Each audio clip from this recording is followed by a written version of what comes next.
వీడు? ఏం చేశాడ్రా వీడు?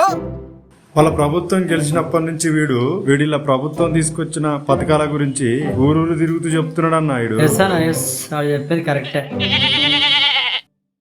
ఓరి నీ అబ్బా, ఎంత పెద్ద తప్పు చేసినవరా స్వామి. ఇప్పుడు మనకు ఎవడైనా ఓటేస్తాడా? ఏడన్నా ఎవడే? Is right. ఒక్క నిమిషం ఆగు. ఒరే కాంతారావు, ఏమైందన్నా? ఏం బిగుతున్నారా? ఏం జరిగిందా? అభిమాని అంట ఊళ్ళో తిరుగుతూ వాళ్ళ ప్రభుత్వం చేసిన పథకాలన్నీ చెప్పేస్తున్నాడు రా. వాడు ఏ పథకాలు చెప్పిండో నాకు చెప్పన్నా. రేయ్, నోట్లో గుడ్డ ముక్కతి. ఇప్పుడు చెప్పరా నీ పథకాల గురించి. ఇప్పుడు చెప్ప. అభయహస్తం. ఒక్క నిమిషం ఉండు. ఒరే కాంతారావు, ఈడదేదో అభయహస్తం అంటున్నాడు. ఏం రాదే? అన్నా, అభయహస్తం అంటే పథకం కాదే. అవునా? అరే అవి ఏ పథకాలు ఉన్నాయి చెప్పరా? మహాలక్ష్మి ఉచిత ప్రయాణం. ఉచిత ప్రయాణమా? ఒరే కాంతారావు, ఏమైందన్నా? ఇదేంది మహాలక్ష్మి బస్సు ప్రయాణం అంటున్నాడు? ఉందా లేదా? మొన్ననే కదన్నా వదిన మాదరగాడితో ఊరికి వెళ్ళింది. అయితే ఓకే.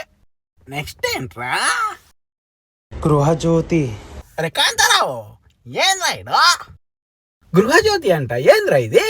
మొన్ననే కదన్నా కరెంట్ బిల్లు కడదామని పోతే ఫ్రీ కరెంట్ అన్నాడు. అయితే ఓకే. నెక్స్ట్ ఏంట్రా?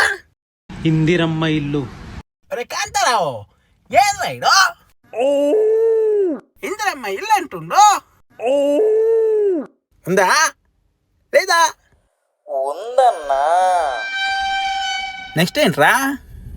రాజీవ్ ఆరోగ్యశ్రీ బీమా, అమ్మ కోస కార్యక్రమం, ప్రజావాణి కార్యక్రమం, మహిళలు పిల్లలు సేఫ్టీ, తెలంగాణ మహిళా శక్తి, గ్రీక్ మార్క్ సోదరుల బీమా, రైతు నేస్త కార్యక్రమం, రాజు వికాసం, వికలాంగుల బీమా, తల్లిదండ్రి లేని పిల్లలకు బీమా.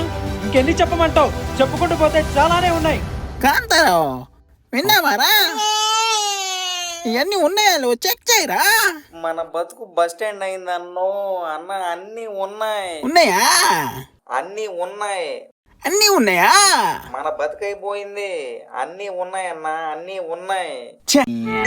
జీవితం అయిపోయిందన్నా. పోయిందా? పోయిందా? మన గొప్పడు ఓటయ్యారు కాంతారావుకా. నీ గూడు చెదిరింది, నీ గుండె పగిలింది, ఓ చిట్టి